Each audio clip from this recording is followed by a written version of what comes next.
Dricus Du Plessis expresses no ill will towards Sean Strickland after their recent brawl at UFC 296, admiring Strickland's stand as a real man despite the altercation.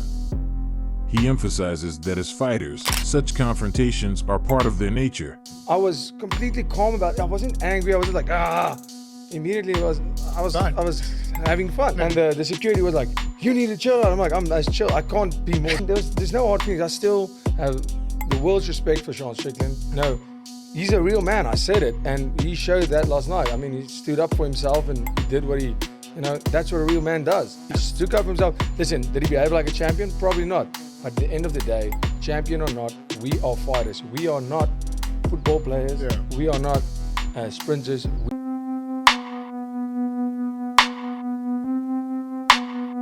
Chris Weidman discusses his intense struggle in the return, detailing the severe leg break at UFC 261, his subsequent fear of amputation, and his courageous journey back to the octagon, embodying the resilience and spirit of a true fighter. I go back and I see vaguely my leg split in half. And I'm like, what the f? There's no way that's my leg. And then all of a sudden the pain starts coming. I couldn't believe it. The paramedics come in, they're trying to move my leg around, and I feel the bone, then I see the bone sticking out the leg. And I'm like, oh my God, please just get me.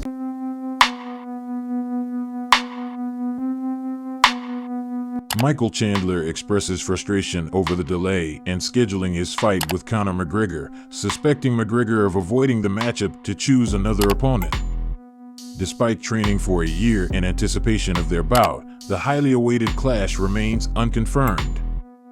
I think right now he's trying to wait me out. I mean, because if you were him, would you want to wait as long as possible for the guy like me who's a real fighter who wants to be in there, who wants to compete, so that I say, screw it, I'm gonna go fight someone else, and then he can go fight an easier fight, Nate Diaz. He can go fight an easier fight, Tony Ferguson. He can go find a much easier fight than fighting me. So it looks really bad on everybody's part if Conor comes back and doesn't fight me after the Ultimate Fighter, right? So Conor could try to come back and act like he runs the show and say, I want to fight this guy, I want to fight that guy, which if I was in his position, if I was his manager, I would be trying to do the same thing, because fighting me is not the smartest fight. It's a great way to come back in. If you beat me, you're in the top 5 in the lightweight division, but also there's a lot of easier fights, and there could even be some bigger fights, but not really. People are chomping at the bit to see me come back because of the entertainment value that I bring.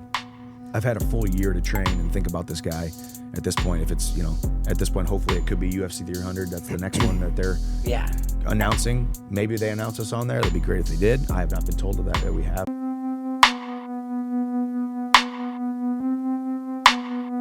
Conor McGregor vents his frustration over UFC inactivity, feeling unfairly treated despite his significant contributions. He's considering boxing options, expressing impatience with the lack of clarity on his return.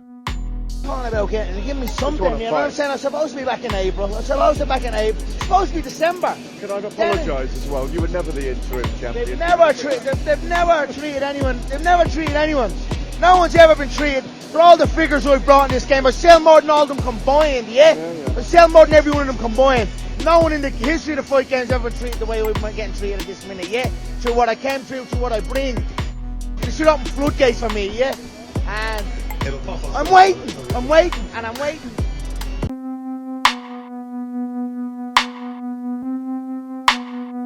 Michael Venom Page recounts staying awake for 48 hours during intense UFC contract negotiations, highlighting the time difference challenges and his determination. He reflects on his transition from Bellator to the UFC, emphasizing the excitement and anticipation surrounding his octagon debut.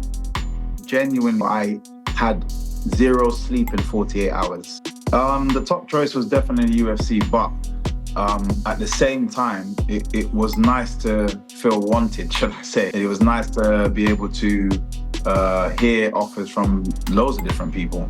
I know for a fact I've created a lot of hype and made a lot of noise outside, that kind of, there's many UFC fighters, UFC, the media outside in the MMA world all know who I am, and I kind of, you get a sense of that when I go to certain places and certain people would recognize me, and it's interesting that I could be in the same room as another UFC fighter, and a lot of people were more interested in meeting me, saying hello, taking pictures with myself, which is nice. So I kind of figured that if I test that free agency, I am going to get that kind of that kind of appeal from. I'm going to give out that kind of appeal and get that.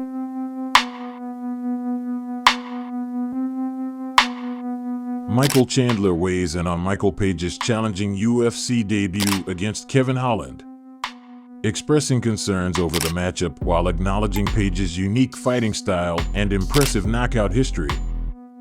But Michael Venom Page, Michael Venom Page. Yeah, I got mixed feelings about him. I don't like his style. I think it's annoying.